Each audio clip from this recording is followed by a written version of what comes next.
Om. Namaste. Welcome everyone. Blessed to be here, blessed to have you watching this live. I'm going to start today with a parable from my book, White Fire with Mooji. A sheep had a dream of meeting a lion. One day the dream came true. You know what the result was? There can only be one left after such a meeting. Who do you imagine it is? The same thing is happening in satsang. When the one who is seeking finds what he is searching for, he will be swallowed up into that. However, in this ingestion, he will be in the full awareness that he is the untouched self. This is my clue. Amen. A sheep had a dream of meeting a lion. We all know what happens when a lion meets a sheep, right? The lion usually will eat the sheep. What Mooji is pointing at in this very short but powerful parable is that there is something in us right now that is seeking, that is trying to improve, to be better, to be the best they can be. And that's what society has taught us, that we need to be the best we can be. And I'm not saying that's a bad thing. But there's also a force in us that is afraid of looking like we're not good enough. And we've been listening to that force with the intent of being better. And it's actually hindering us instead of empowering us. If you do something with the intention of not being good, then you're always compensating for that need to be better. But if you learn to not be the sheep but the lion, if you learn that everything in your life is there for a reason, that even the times where you feel attacked, even the times where you feel like things aren't working, those are the moments that are going to help you, that are going to allow you to truly meet parts of yourself that you've been running from. It's not easy because we always want to look perfect. We always want people to look at us and say, that person is the pinnacle of a human being. We all want to feel appreciated. In this world, though, there's no way to be fully always perfect. There's always going to be a setback that's going to challenge us. There's always going to be a circumstance that's going to allow us to grow. And it's up to us to stay in that place where we are uncomfortable, yet we are eager to grow. We don't want to be too comfortable because then we won't do the work that got us to where we are comfortable at. But at the same time, we don't want to overwork ourselves because then we feel like we're never getting anywhere. So there's a happy medium between being and doing. We've been taught that doing is all we have to do. Now we're learning to be. We're learning that just as it's important to have the right tool to do the job, we also must make sure the tool is sharp before we even use the tool. The story of the lumberjack is coming to me. There was two lumberjacks. One lumberjack had a big axe that he would always use and never sharpen. The second lumberjack had a small axe that he would always sharpen and he would use. So the lumberjack with the big axe was making fun of the lumberjack with the little axe because he was already halfway through his tree with his dull axe. Looking at the other lumberjack like, why are you sharpening your axe? You could have been halfway done with your tree by now. Of course, the other lumberjack that's sharpening the axe keeps sharpening it and then gets up and takes the tree down with maybe 3 or 4 hits.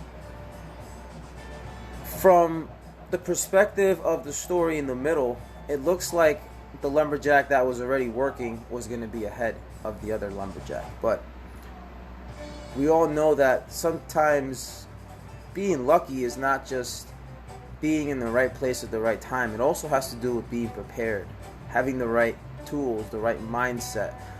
When all these lockdowns and all this stuff that is happening with racism hit, a lot of people didn't know how to act. as you can see in the news. They're going out there, they're looting, they're losing their mind because they're so angry, because they haven't been dealing with the things that they were supposed to deal with.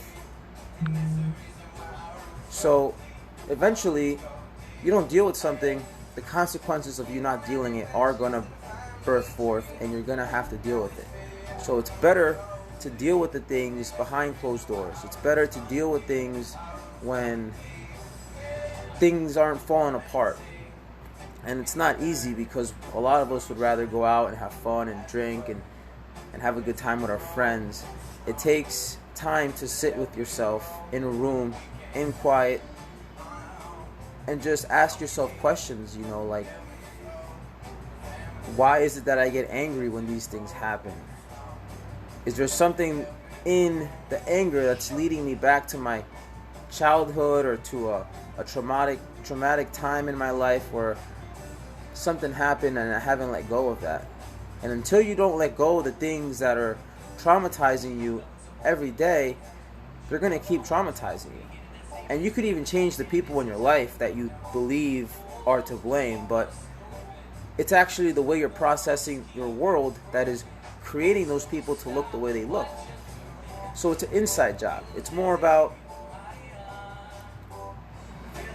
flipping your perspective within, so that when things that would upset most people happen in your life, you have the strength, the faith, the grace to deal with them in a very nonchalant, very harmonious way. And this is the power of someone that chooses to awaken. They become very adaptable with the world. They don't fight the world. They don't get upset with the world. They instead learn to integrate with what the world gives them. And that, to me, is very important. So today I was going to talk about, as you saw the topic, emotions are a mask. And I'm noticing that nothing in this world is permanent other than existence itself. So even emotions come and go. As powerful and as tough as certain emotions might be in the moment, we tend to forget that just like the emotion came, the emotion will go. So it's not a matter of subduing the emotion or trying to get rid of the emotion. If anything, we must learn to embrace the emotion that we're feeling, because clearly we're feeling the emotions we feel for a reason. We've been taught to only feel the good emotions and not feel the bad emotions, but that's actually the problem, because the more we run away from our fears and our demons, the more powerful we make them, because by turning away and trying to ignore them and showing them that they trigger us when they come around, it gives them more of a reason to ambush us, to use that to our advantage. So if we can face our fears and show our fears and ourselves that they don't have to have dominion over our kingdom, that's when our fears will start to slowly, like a fan being turned off, will start to slowly slow down to the point where they stop and they become more manageable.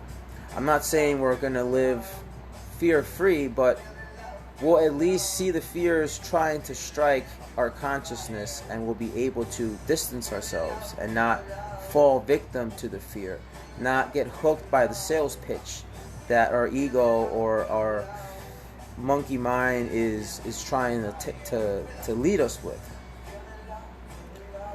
This is why desire can be tough, because when we desire something, we're usually desiring it because there's an end result out of the desire. And by looking for something to happen after an event, we're putting space from the realization that it's already here for us to experience.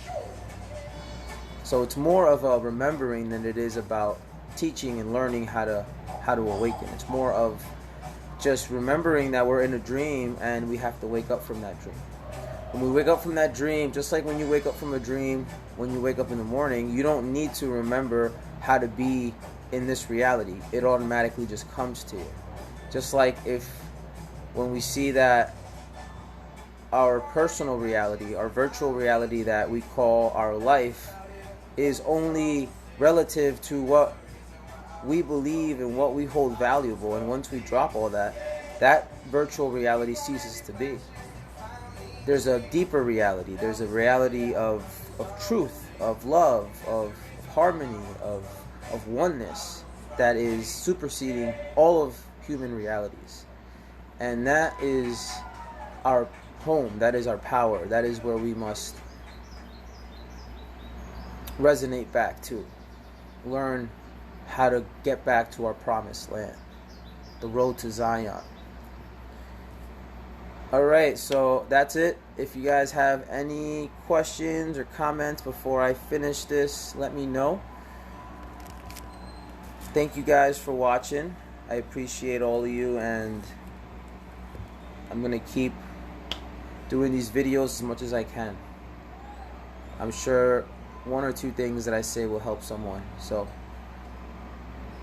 much love to everyone, and till next time. Peace.